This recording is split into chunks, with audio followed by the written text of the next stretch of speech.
नमस्कार, देख रहे हैं न्यूज 21 और आप सभी के साथ मैं हूं ऋतिका पांडे। खबर दोपहर देख रहे हैं हमारा स्पेशल बुलेटिन। खबरों की शुरुआत कर रहे हैं एक बड़ी खबरों से, जहां जयपुर ग्रामीण से खबर देख रहे हैं। भारतीय जनता पार्टी द्वारा जयपुर देहात दक्षिण एसटी मोर्चा का जिला अध्यक्ष नियुक्त किए जाने की बात की अगर हम बात करें तो रामेश्वर मीणा ने भाजपा प्रदेश अध्यक्ष मदन राठौड़, जी हाँ, और साथ ही साथ आपको बताना चाहेंगे प्रदेश महामंत्री भूपेंद्र सैनी से शिष्टाचार की भेंट की है। आगे गर्म खबर में बात करें तो इस दौरान प्रदेशाध्यक्ष मदन राठौड़ ने उन्हें मिठाई खिलाकर बधाई दी, साथ ही साथ संगठन को मजबूत करने की जिम्मेदारी भी सौंपी है। आप देख सकते हैं विजुअल में, जहां रामेश्वर मीणा ने शीर्ष नेतृत्व का आभार जताते हुए कहा कि वो पार्टी की नीतियों को जन जन तक पहुंचाएंगे। इस मौके पर सूरज व्यास और राकेश स्वामी सहित कई कार्यकर्ता उपस्थित रहे। जयपुर ग्रामीण से महावीर स्वामी की खास रिपोर्ट।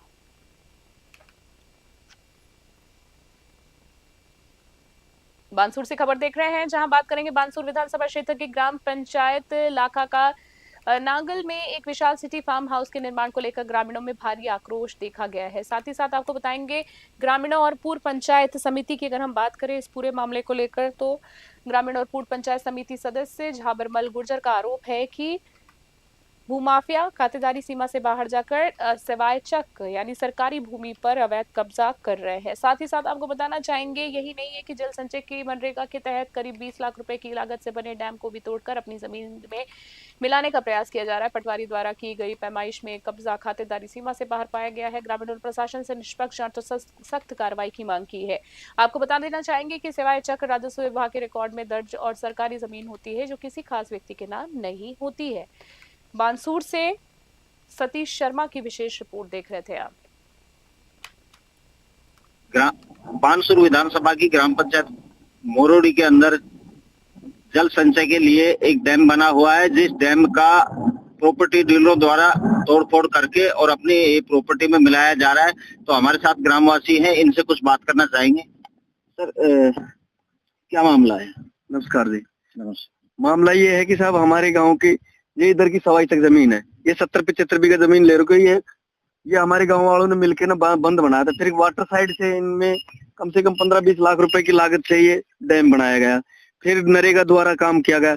जब भी गांव में कोई जरूरत पड़े तो दोनों तीनों गाँव के लिए, जानवरों के लिए, पानी पीने के लिए, ये ऐसी भी सुनसान जगह है कि यहाँ पानी के लिए हर आदमी से प्रयास करके ना सबका सहयोग से भी इनमें पैसा लगा है। आज देख लो ना इसकी क्या स्थिति बना रखी है। पूरे डैम को ध्वस्त कर दिया गया। इधर ये पूरी सवाई तक पड़ती है। कितने पेड़ पाड़ दिए साहब। यहाँ से लेकर ठेठ माताड़ा तक 2 किलोमीटर का दायरा पड़ता है। कम से कम कई हजारों पेड़ों को पाड़ दिया इन्होंने। एक बार उधर भी दिखाओ आप, पूरे पेड़ ठेठ से माता से लेकर ना यहाँ तक लोग बागी आप इस टाइम में पेड़ लगा रहे हैं, ये पेड़ उखाड़ रहे हैं। और यहाँ के कुछ लोग लोकल आदमी पकड़ रखे हैं, वो कहते हैं तुम्हारा क्या लेना देना। सुबह भी 2-3 ट्रैक्टर वाले थे यहाँ इसरा के पास गाँव के थे, तो उन्होंने बोला कि भाई हम हमारे को तो कहेंगे 2 ही करेंगे। मैं यार कल नहीं तो किसी का और भी कुछ करेंगे, तो भी बोला हम करेंगे। जब तुम्हारे से कुछ हो उखाड़ना जो उखाड़ ले। कितनी लागत से बना हुआ है ये निर्माण कार्य? ये साहब 8 या 10 लाख रुपए लमसम तो नरेगा द्वारा पैसे लग गए थे। और उससे पहले वाटर साइड से बना था, ये झालरा डैम के नाम से थे। ऑनलाइन डैम है ये झालरा डैम के नाम से था। उस टाइम में शायद 20 लाख रुपए के लमसम उस टाइम में भी लगे थे वाटर साइड से। ये हमारे अंकल जी जयपुर रहते हैं। ये भी जब उस टाइम में क्या था, लॉकडाउन था ना, लॉकडाउन में यहाँ हम गांव के 10-20 आते थे तो देखते थे यहाँ पानी की बहुत विकट समस्या थी। तो इसलिए ये कहा कि भाई दोनों पहाड़ों के बीच में ये डैम बन जाए ना यहाँ, तो पानी बहुत अच्छी तरीके से पूरा भराव पानी का रहता है यहाँ सब। इसलिए सबके सहयोग से ये डैम बनाया गया। आज साहब ये देख लो, एक भूमाफिया की तरफ से आज पूरे डैम को ध्वस्त कर दिया आपके बीच। तो आप देख सकते हैं सरकार एक तरफ तो जल संचय का संदेश दे रही है लोगों को, पानी बचाओ, और यहाँ पे लोग जो पानी सरकार जो डैम बनाती है उसको तोड़कर अपनी भूमि में मिला के और ये भूमाफिया अवैध कब्जा कर रहे हैं। सतीश शर्मा, अजीत यादव कैमरामैन के साथ में सतीश शर्मा, बानसूर जिला कोटली पर बानसूर। और अगली खबर की बात करेंगे, जहां पर गेहूं खरीद की समय सीमा बढ़ाने और बारदाने की मांग को लेकर हनुमानगढ़ सूरतगढ़ रेलखंड पर ट्रैक जाम करने वाले करीब 700 अज्ञात किसानों के खिलाफ आरपीएफ ने मुकदमा दर्ज किया है। किसान मजदूर व्यापारी संयुक्त संघर्ष समिति के नेतृत्व में इस रेल रोको आंदोलन के कारण करीब 40 मिनट तक रेल यातायात बाधित रहा। हनुमानगढ़ आरपीएफ रेलवे एक्ट की धारा 147 और 174 के तहत केस दर्ज किया गया है। साथ ही नुकसान नहीं हुआ है कोई भी, लेकिन पुलिस मौके पर बनाए गए वीडियो फुटेज के आधार पर प्रदर्शनकारियों की पहचान करने में जुटी है। हनुमानगढ़ से हमारे विशेष संवाददाता विनोद चौधरी की खास रिपोर्ट देख रहे थे आप।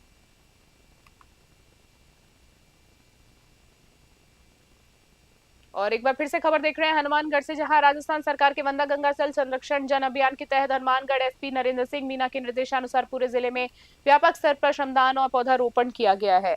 मानसून से पहले जल भंडारण बढ़ाने के उद्देश्य से जिले के समस्त थानों, चौकियों और पुलिस लाइनों में पुलिस अधिकारियों और जवानों ने स्वतः स्फूर्त होकर साफ सफाई की है। अभियान के तहत पुलिस द्वारा आमजन को भी वर्षा जल भराव वाले स्थानों, प्राकृतिक कैचमेंट एरिया और रास्तों को स्वच्छ रखने तथा संरक्षण के लिए जागरूक और प्रेरित किया जा रहा है। हनुमानगढ़ से विनोद चौधरी की रिपोर्ट।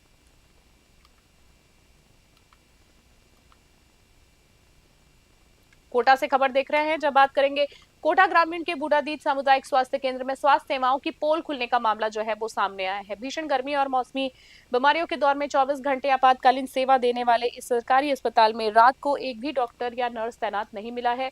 सीएचसी पहुंचे मरीजों का गंभीर आरोप है कि ड्यूटी पर मौजूद चौकीदार ने भी उन्हें चेक किया और दवाइयां बांट दी। जी हाँ, आपको बताना चाहेंगे कि साथ ही साथ सबसे हैरत वाली बात तो देखिए कि चौकीदार ही चेकिंग कर रहा है और उसके बाद दवाइयां खुद बांट रहा है। इस बदहाली से नाराज स्थानीय ग्रामीणों ने कोटा सीएमएचओ और डॉक्टर प्रशासन से लापरवाही स्टाफ को तुरंत हटाने, सस्पेंड करने की मांग की। कोटा से सुरेश कुमार पटेरिया की विशेष रिपोर्ट। और सुमेरपुर से खबर देख रहे हैं, राज्य सरकार के शुद्ध आहार मिलावट पर वार अभियान के तहत खाद्य सुरक्षा विभाग ने सुमेरपुर में बड़ी कार्रवाई करते हुए जयपुर मुख्यालय की केंद्रीय टीम और पाली स्वास्थ्य विभाग की संयुक्त टीम ने, जी आपको बताना चाहेंगे आगे पूरी खबर में, जहां रीको की अगर हम बात करें तो रीको इंडस्ट्रियल एरिया और शीतला चौक स्थित चामुंडा ट्रेडिंग कंपनी पर छापेमारी कर 7,990 किलोग्राम संदिग्ध मिलावटी मसाला जब्त किया है। हैरान करने वाली खबर है, आप देखिए सीएमएचओ डॉक्टर विकास मारवाल ने बताया है कि मौके से हल्दी, मिर्च और धनिया पाउडर के साथ नमूने लिए गए, पहले तो लेकर जांच के लिए जयपुर प्रयोगशाला भेजे गए हैं। टीम ने गोदाम से 2,370 किलो और निर्माण इकाई से 5,620 किलो संदिग्ध मसाला सीज किया है। जांच रिपोर्ट आने के बाद खाद्य सुरक्षा मानक अधिनियम 2006 के तहत कानूनी कार्रवाई की जाए। पाली से ललित तिवारी की खास रिपोर्ट।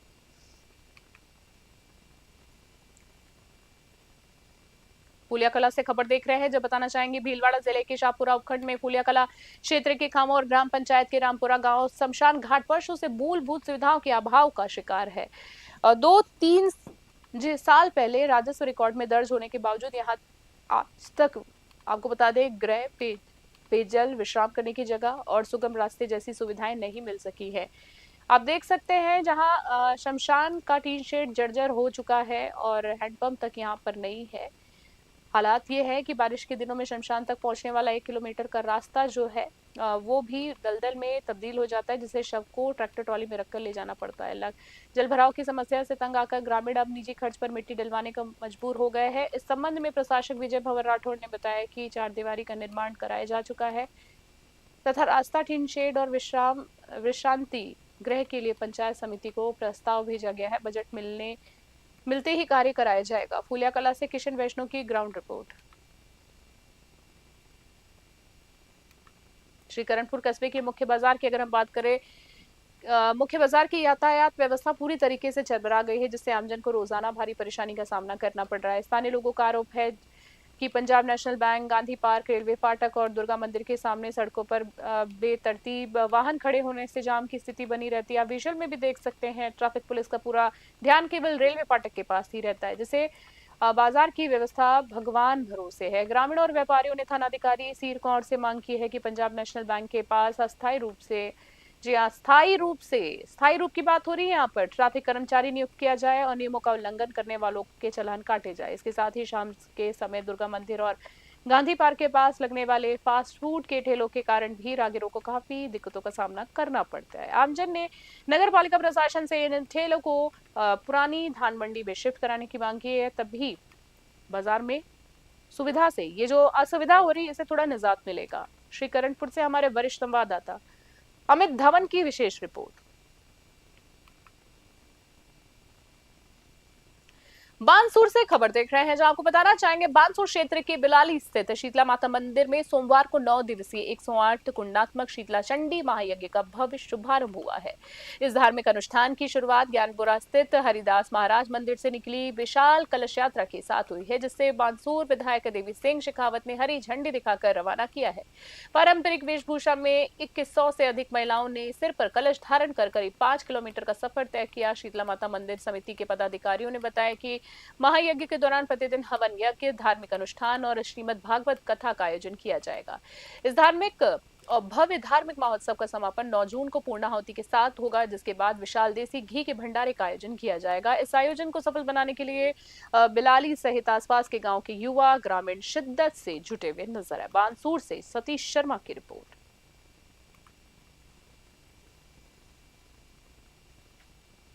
घड़साना से खबर देख रहे हैं अगली, जहां बात करेंगे घड़साना क्षेत्र में बंद और विवादित पड़ी एक लीज से हजारों टन जिप्सम से अवैध खनन और डंपिंग का बड़ा मामला सामने आया। आरोप है कि इस खेल से सरकार को करोड़ों रुपए का राजस्व का नुकसान पहुंचाया जा रहा है। जानकारी के अनुसार चक 2 FF 3 हेक्टेयर की ये लीज खनन विभाग द्वारा बलतेज सिंह के नाम स्वीकृत है, जिसकी कुल मात्रा 83 लाख 4033.42 मैट्रिक टन। जी हाँ, एक बार फिर से बताना चाहेंगे 83,433.42 मैट्रिक टन है। विभाग द्वारा करीब 14,000 मैट्रिक टन के खन्ने काटे गए थे, लेकिन अक्टूबर 2025 के बाद से कोई नया खन्ना जारी नहीं हुआ है। इसके बावजूद पिछले 8 महीनों से सील बताई जा रही है। इस लीज पर जो है आपको बताना चाहेंगे लगातार अवैध खनन होने के आरोप सामने आ रहे हैं। खनन विभाग और स्थानीय प्रशासन की कार्यशैली पर भी गंभीर सवाल खड़े कर दिए। घड़साना से हमारे वरिष्ठ संवाददाता निशांत सतराना की स्पेशल ग्राउंड रिपोर्ट देख रहे थे आप।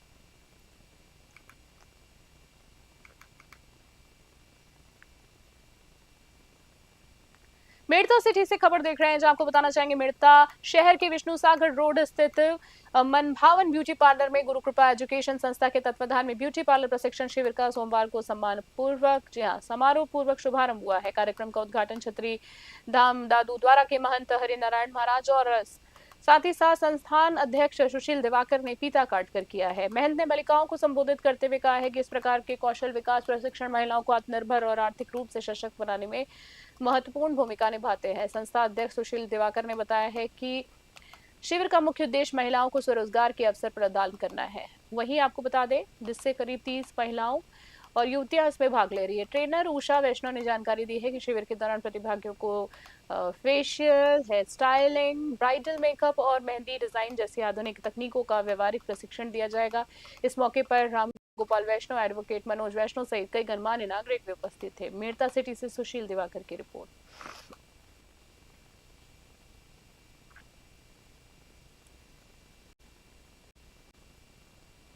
और उदयपुर से खबर देख लें, जहां पर बताएंगे वंदे गंगा जल संरक्षण जन अभियान की अगर हम बात करें 2026 के तहत कृषि विभाग और औद्योगिक विभाग के संयुक्त तत्वाधान में उदयपुर के कृषि विज्ञान क्षेत्र और केंद्र बड़गांव के सभागार में जिला स्तरीय जागरूकता कार्यशाला का आयोजन किया गया। कार्यशाला की शुरुआत में कृषि विस्तार के संयुक्त निदेशक सुधीर वर्मा ने सभी अतिथियों और किसानों का स्वागत करते हुए वंदे गंगा जल संरक्षण अभियान के उद्देश्यों की विस्तार से जानकारी दी है।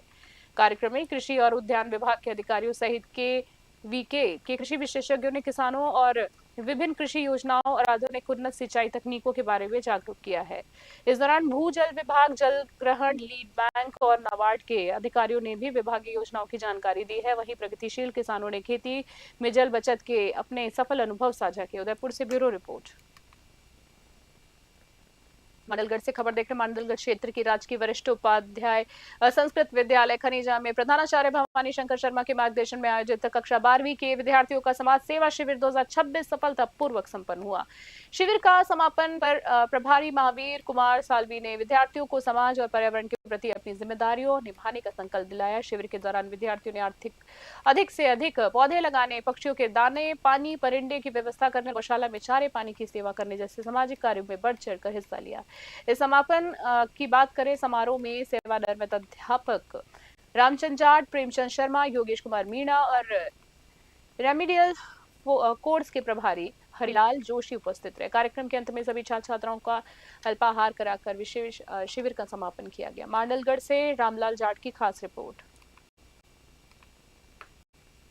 भरतपुर से खबर देखकर भरतपुर जिले के दीदावली में चल रही 84 कोस परिक्रमा में श्रद्धालुओं और परिक्रमार्थियों की सेवा के लिए भाजपा नेता लखपत गुर्जर द्वारा विशाल भंडारे और जलपान की व्यवस्था की गई है।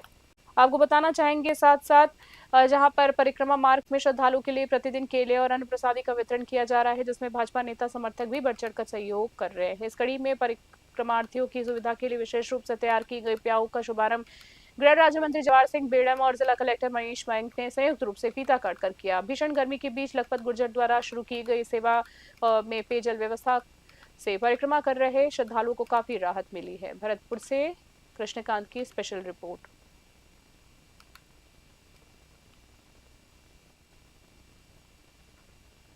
सोजत रोड से खबर देख रहे हैं। सोजत रोड के कस्बे के फुलाद रोड ओवरब्रिज पर लगी स्ट्रीट लाइटों की सुस्त व्यवस्था से स्थानीय रहवासी और राहगीर लंबे समय से परेशान है। शिकायतों के बाद विभाग द्वारा लाइटों की मरम्मत तो कराई जाती है, लेकिन कुछ ही दिनों में सर्विस रोड की लाइटें फिर से खराब हो जाती हैं। यह बार बार बंद चालू होने लगती है। रात के समय पर्याप्त रोशनी न होने से हादसे का अंदेशा बढ़ जाता है। ग्रामीणों का आरोप है कि लाइटों के रखरखाव के नाम पर लाखों रुपए के ठेके होने के बावजूद इस गंभीर समस्या से कोई समाधान नहीं निकला जा रहा है। और इस मामले में भी डीडी इलेक्ट्रिक विभाग के एएन किशन लाल ने सफाई देते बताया कि क्षेत्र में बिजली का लोड अधिक होने की वजह से ये तकनीकी खराबी आ रही है। लोड बढ़ाने के लिए डीपी की क्षमता वृद्धि की एप्लीकेशन उच्च अधिकारियों को भेजी गई, जिसके बाद ही समस्या से पूरी तरीके से निजात मिलेगी। पाली से वरिष्ठ संवाददाता ललित तिवारी की खास रिपोर्ट।